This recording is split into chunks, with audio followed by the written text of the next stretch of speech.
Tennessee State scheduling North Dakota State for a home-and-home series might make you think back to when JSU was in discussions to play North Dakota State. But I'm going to tell you why these are two completely different scenarios and probably shouldn't really be compared. Oh yeah, it's Locked on HBCU. Play my music. You are Locked on HBCU, your daily podcast covering HBCU sports. Part of the Locked On Podcast Network, your team every day.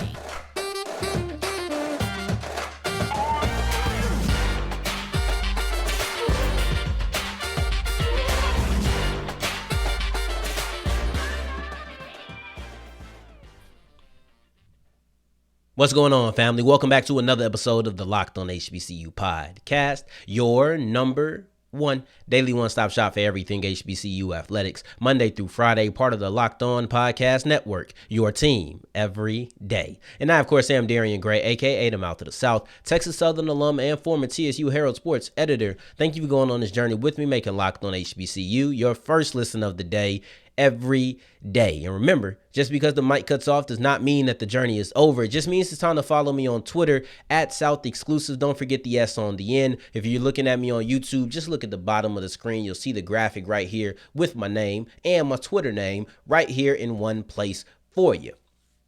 Tennessee State just signed up for a home-and-home series with North Dakota State. And I think this is major, and it might make you think back to when Jackson State was kind of close to playing North Dakota State as well, but it really should not. They're not the same. Tennessee State is scheduled for a home-and-home season opener, which basically means in 2024, they'll play in North Dakota. I believe that's the first matchup. And then in 2025, they're going to play in Nashville. So that's the home-and-home. One team gets a home game, and so does the other in a 2-year span. It's just that simple. And actually, when 2025 rolls around, that'll be 3 straight big-time season openers for Tennessee State. You got Notre Dame coming up just this year, and then, of course, I just said North Dakota State in the 2 years following. Those are major games, and you got to credit Eddie George because Eddie George's initiative seems to be the thing that's pushing this. He seems to be relatively forward-thinking and trying to expand the Tennessee State brand. That's what I see from my outside seat looking in. And even North Dakota State AD mentioned how Eddie George was a reason they wanted to play this game. So I know he's definitely been on the forefront talking about the Notre Dame game. And I'm assuming that this is one of the things that he also pushed forward. And I think it's genius. I think it's something that needed to happen. But like I said in the beginning, it'll instantly make people think about the Jackson State situation. Jackson State was alleged to be in conversations to play North Dakota State last year. And they were also alleged to be the ones who bowed out. And some people were kind of critical of it, and a lot of people want it to happen. But I'm going to tell you why these are two completely different scenarios. I was always taught that you recruit and you mold your team to knock off whoever the top dog is. Whoever the king of the jungle is, you have to shape your team to beat them, because if they have a bunch of athletic quarterbacks and it's tearing you up, you better go get some athletic linebackers. Otherwise, they're going to remain the king of the jungle. So whatever it does or whatever it takes to adapt your team to be able to knock off whoever you're looking up at and saying, that's the team we got to go get, you do it. That's the fundamental difference between Tennessee State and Jackson State when it comes to this game. But I'm going to tell you right now, Tennessee State versus North Dakota State and Jackson State versus North Dakota State happen and are desired for two completely different reasons. People just wanted to see Jackson State play another high-ranking team. That's it. We just wanted to see a top 10 team versus another top 10 team. But it wasn't something that we really needed to have. For Tennessee State, this is something that you need to have. You need to gauge where you stand against the upper echelon of FCS teams. That's the same reason that North Carolina A&T scheduled the same game. Yes, they got beat to smithereens, but that's not really what's important in the situation. It's about gauging what you lack, about gauging what you need to change to be able to compete. See, the goals are different. Jackson State, if everything goes right for JSU in their season, they'll be playing in the Celebration Bowl. Because they're playing in the Celebration Bowl, they don't really need to see how they stack up against the top 5 teams in the FCS. That's a luxury. That's something if you just want to do. But that's the difference. Wants and needs. They just want to play those teams. They'll do it if they just want to do it.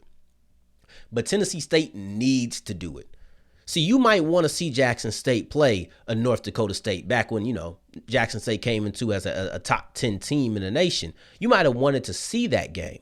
But Tennessee State is doing it strategically. Tennessee State is doing it because they know if we want to be on that upper echelon, we have to play these guys so we know what's the separation, what's keeping us separated. That's why Tennessee State is playing North Dakota State. It ain't about wins and losses. Who really cares about that? This is about gauging and looking at what you need to change. And that's why I think it's so genius. But playing North Dakota State doesn't change the trajectory of Jackson State's season in the slightest. Doesn't do anything for them. I think there's a bigger argument that could be made that all SWAC teams, but we'll talk about Jackson State, need to schedule more MEAC teams to understand why they keep losing in celebration bowls. There's a greater argument for that because that has a greater effect on what the end goal for the team is. Tennessee State, North Carolina A&T, Hampton, they're going into the FCS playoffs. Jackson State wants to win the SWAC, which means they will not touch the FCS playoffs. So who they really play in the top 10, outside of just wanting to see it, relatively irrelevant, and it really comes down to that. Tennessee State needs to play North Dakota State. Jackson State doesn't. It's a luxury. It's something that we want. And I'll tell you right now, this isn't shooting them bail or anything. I wanted them to play. I'm in the group right there with you. I want them to play too. But there's a difference between wanting to play a team and needing to play a team. Playing North Dakota State is significantly more beneficial to Tennessee State than it is Jackson State. Even if the result is the same or if the result is different, one benefits significantly more by playing Tennessee State or by playing North Dakota State, excuse me.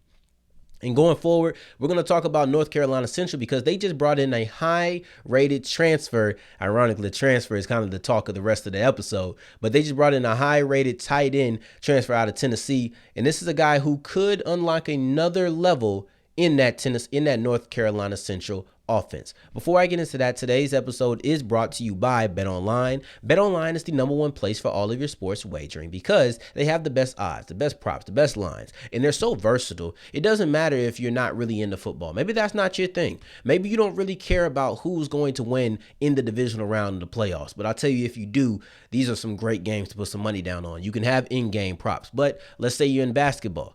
Well, basketball's still up and rolling. College basketball is still up and rolling. Y'all know this. We still have hockey. We still have combat sports. You have esports. Everything you want is in one place on BetOnline, and that's why I love putting my money down with them because they have the best odds, the best props, the best lines. They're just basically BetOnline where the game starts.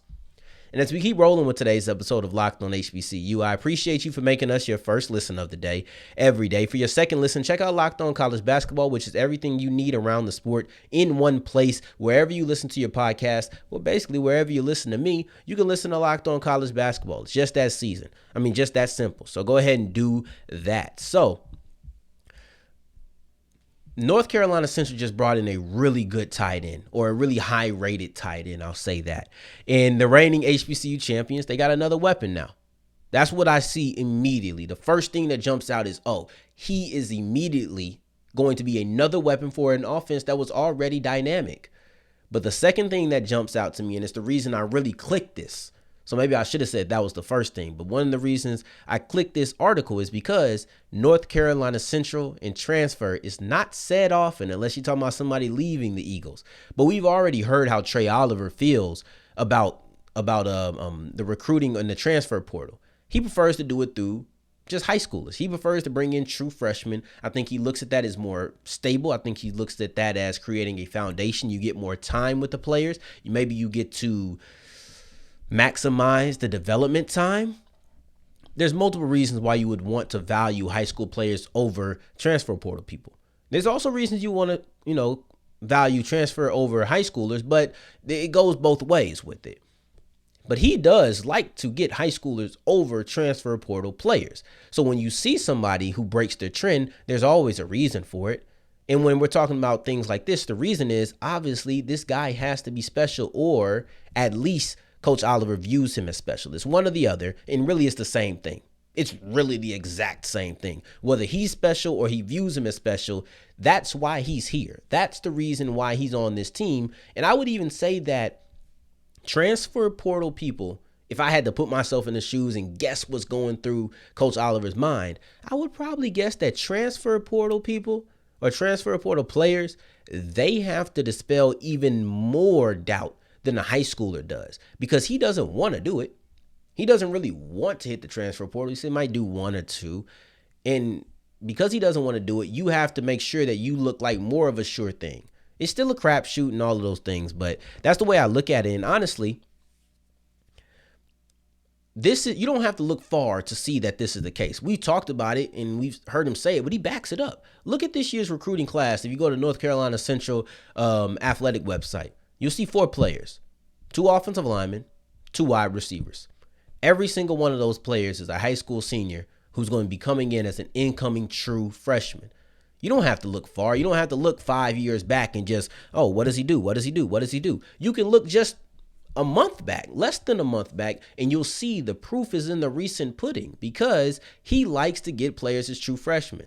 Now you add this guy to the line. Now you add Miles Campbell in there, tight end out of the University of Tennessee. And the only reason he really fits in with part of the group is that he is another receiving threat. You had 2 wide receivers that I mentioned coming from the high school ranks, and now you have him as a third pass catcher. If you just want to put it all underneath that one umbrella, it's all pass catchers. So clearly there's a little bit of a dedication. Okay, we got to stock up these pass weapons or these receiving weapons. And it's not as if they have a bunch of people leaving. I didn't see a bunch of people enter the transfer portal. And outside of EJ Hicks, a lot of people still had eligibility. But that tight end position was not one that was particularly used.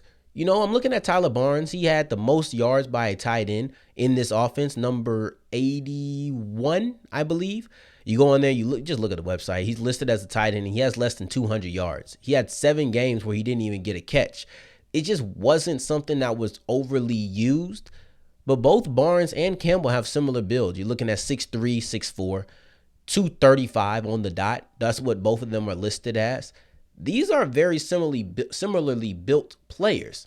Obviously, you're going to hope that you can get a little bit more. And that also tells me that the tight end position is going to be utilized more this year than it was last year. Because you don't just bring in a recruit from the transfer portal and say, you know, especially when you don't do that and say, oh, we just going to throw him to the side. No, if he's anything what Trey Oliver believes he can be, that tight end position is going to be used 100%. Way more than it was this year. It might even be a focal point. 6'3", 235, big guy, nice size. You want to see him catch the ball. That's what we do, man. You're trying to stretch the field. You want to add another weapon for Davius Richard. And that should be scary for MEAC players, for MEAC coaches, for MEAC fans. Because you're looking at an offense that was already dynamic, is returning back their quarterback who's going to be the best quarterback in HBCU football next year. You know he can throw it. It's not like he just runs the ball. You know he can throw it. And we just gave him another weapon. That's the way I see it. That's the way I see it. But also, he is a dual threat guy. He's going to run. Latrell Collier is coming back too. So when you got Davius Richard and you got Mookie back there, what's you going to do? You're going to run the ball. So I would be interested to see how much does Campbell change. I don't know his game. I haven't really got a chance to look at his film. But is Campbell going to be an asset in the run game? A lot of teams have run blocking tight ends. But if you have him on the field at all times, it doesn't tip anything. Because you would ideally like your tight end to be able to block because you don't want to be like, oh, well, when he's out the game, we're running the ball. You don't want that. You don't want to be able to start tipping your hand by personnel. So I would be interested to see, of course, how he operates in the passing game, but then also how does he operate in the running game because that's not going to change. I don't care who you are. I don't care how many stars you got. I don't care where you came from. Davius Richard is the man here, and Davius Richard is a dual threat quarterback. They're going to run the ball. It's just about how Miles Campbell is going to fit in it as well. And I think that attitude of I don't care how many stars you got, I don't care where you really came from, it's kind of the basis of the next conversation we're going to have as we wrap up the show. And it's the idea of, are HBCU fans too enamored and falling too much in love with transfer portal players? Not my thought. I'm actually answering the question that somebody else posed. Once again, I don't know who it was, but I'm going to answer that question as we go forward with today's episode of Locked on HBCU. As we wrap up today's episode, I'm going to answer this question by an unnamed person. I can't really remember who it was. I think it's a former player, man. I just don't want to say the name and get it wrong. I have an idea in my head of who it is, but I'm not quite sure. And it was kind of a statement. It wasn't really a question. It was like, man, he thinks that HBCU fans are putting too much stock and too much value into transfer portal players and not actually valuing the players who are already there. So if you have an answer for that, a rebuttal of sorts, because my only question is that really the case? If you have an answer for that, go ahead and drop it in the comments. I appreciate y'all for making it to segment 3. Y'all know we almost at the end of the show, so y'all rocking with me. I always got love for the people who watch start to finish. I don't think this is the case when it comes to valuing transfer portal players more than you value actual players who are already on your team. Now, I do think that fans get excited about new players 100%. But why wouldn't you? Why would you not get excited about new players coming to your team? I think that's regular. So I don't know if the problem is just being excited. I don't know what the problem is really. But you say, are you valuing them more than players on your team already? I don't really think it comes at the expense of players who are already on the team. That's just my thing. I think they just want to be excited about new players coming in because they want to get better. There's this argument that stars don't matter. Stars as in recruiting stars, like 1 star, 2 star, 3 star, 4 star, 5 star. Not stars on your team like great players. But I think there's this argument that stars don't matter. And that's technically true. But at the same time, that's not something I'm telling fans for real. Not because they don't deserve to be hip to that information, because the basis of their conversation rarely revolves around what actually happens on the field for the college. Stars are used as a metric to grade players before they get to college. Once you get on the field, stars dissipate. Once you get on the field, it doesn't matter if you're a 2-star or a 5-star, you're going to see who the better player is. That's when stars don't matter. But right now, that's a ranking system. It's a rating system. I don't have no film for this guy in New Hampshire. How am I going to get this? I might be able to see a highlight tape of only the things he does well, but I don't have any film for this safety out of New Hampshire. Or maybe I don't know how to evaluate safeties. All of these things come into play. So when I see 3-star out of New Hampshire, oh, okay, I got you. 4-star, 5-star out of Texas. Oh, okay, I got you. I know what I'm dealing with, or at least I have an idea to guess what I'm dealing with. Once they get on the field, I'm gonna see whether this 3-star from New Hampshire is better than this 5-star from Texas. I'll see it once it comes to what's actually happened on the field.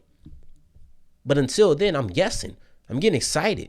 It's kind of like when people say, all that matters is what's in the game, or they operate with this mindset. I hate that. When people think the only thing that matters is the 60 minutes that people play. That's the only thing that matters to the results. Yes, I guess technically. But if the only thing that mattered, I wouldn't be here having a job. I wouldn't be here talking, because this is what we talk about. We talk about the things that are in between. We talk about storylines. We talk about, X's and O's, yes, and what happened during the game. But if that was the case, we wouldn't be rating performances. I wouldn't be like, oh man, this player played exceptionally. This player played poorly. It would just be this team won, this team lost. And I wouldn't really have much to talk about. I would just come to you and I would read the stat sheet. I would just come to you and I would just read the results. I don't like that. That's how I have a job, because other things matter. So these stars are kind of the similar situation where, are you valuing a 4-star? Are you getting more excited about a 4-star out of high school or a 3-star out of high school?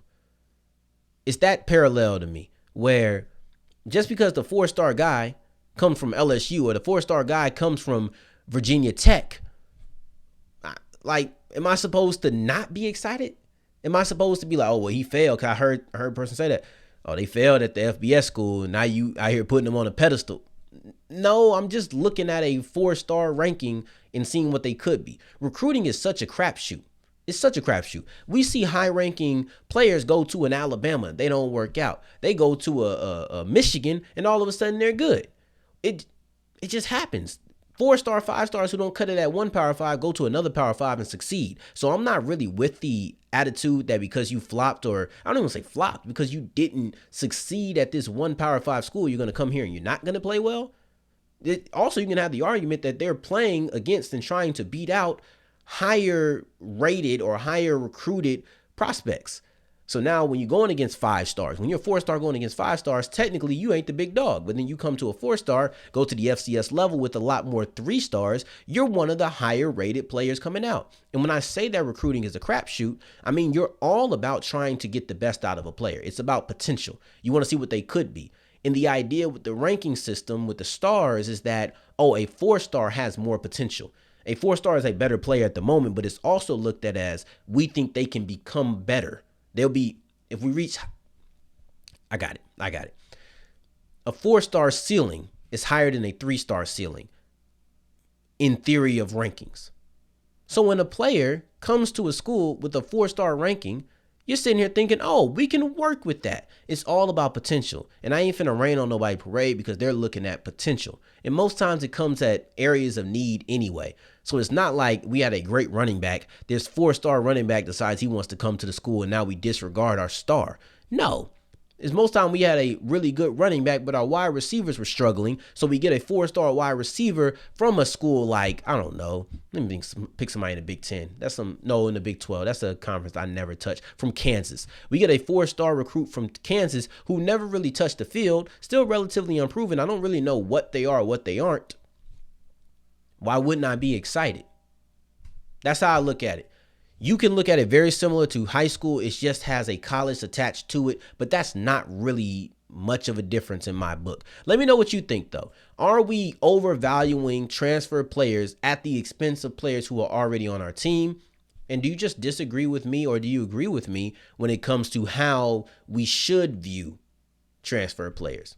Let me know in the comments below or on Twitter at South Exclusive. Y'all know the drill, man. I appreciate y'all for making us your first listen of the day every day. For your second listen, check out Locked On College Basketball wherever you listen to your podcast. On tomorrow's episode, we're actually going to talk about UAPB new head coach because we were supposed to talk about it today, but I got a lot of things rolling. I had some stuff to get off my chest and these were kind of unique topics, and I wanted to talk about them. So we did, but tomorrow we really will get to the UAPB new head football coach. In the meantime, in between time, if you're looking for me, you can find me on Twitter at South Exclusives. Until the next time that we hear each other, family, take care, stay blessed.